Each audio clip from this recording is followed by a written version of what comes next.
first chapter Friday video, and for today we are doing Amira and Hamza, The War to Save the World by Samira Ahmed.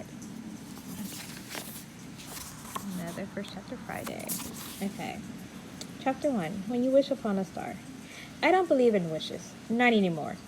Wishes are for little kids and old-timey cartoon princesses, and people who think a star in the night sky is actually a twinkly, enchanted jewel, and not just a hot, glowing ball of gas.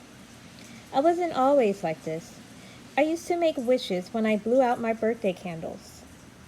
And maybe I still throw pennies into fountains, but I swear, it's only for very special occasions. And if I ever see an actual shooting star and not a bright speck of light that turns out to be an airplane in Chicago's night sky, I might make a wish on it because, hello, seeing a shooting star in a city full of light pollution would basically be a miracle. But otherwise, I'm declaring that in this, my 12th year of being alive, I am giving up on hoping and dreaming too hard for impossible things. Officially, precisely, this new life plan began yesterday afternoon at 3 p.m. when I failed my karate test again. This is the slow motion rewind that's been looping through my brain every minute since then. I tighten my yellow belt before stepping onto the mat. A mustache of salty sweat paints my upper lip. Sensei approaches, towering over me, eyebrows furrowed. Focus, Amira. You got this. Third time's the charm. I cringe. I've been trying to forget my other 2 failures to advance to orange belt. Ignoring my wobbly knees, I walk to the center of the mat and come eye to eye with my opponent. Or rather, eye the hairline, since I'm almost a full head taller than the little 9-year-old in front of me.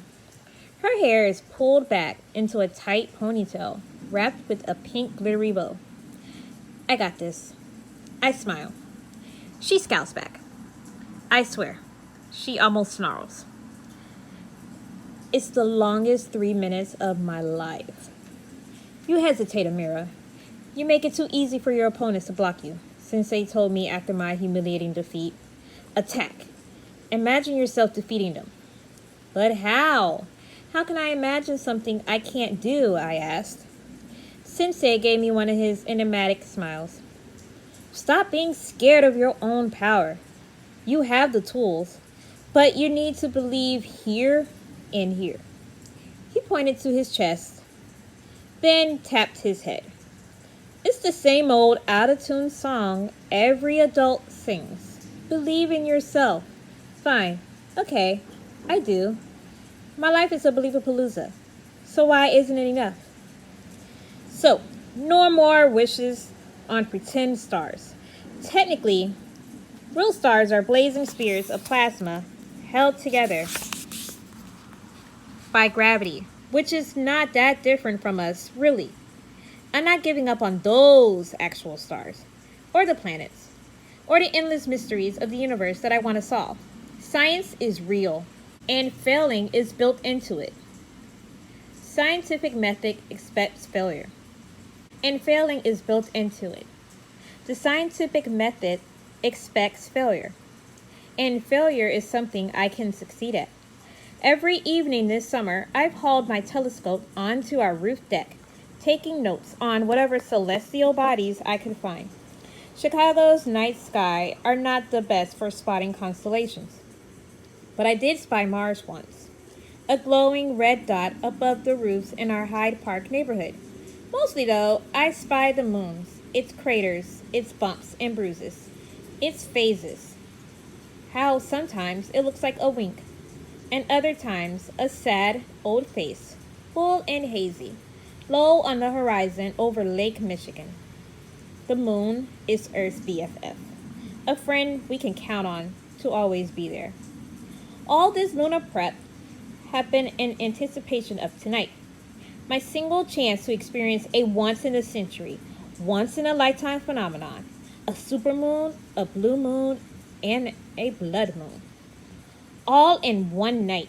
A celestial trifecta of awesomeness. An eclipse on the second full moon of the month, while the moon is closer to us than at any other times in its orbit. It even looks red, hence the blood part. Personally, I think blood moon sounds a little gross, but it's not like I named it. Anyway, some ancients thought this rare event predicted the end of the world. Some of them thought it gave people indigestion. Whatever it brings on, I am beyond excited. I may be full on skeptical about the magical idea of believing in wishes, but the magic of science is real.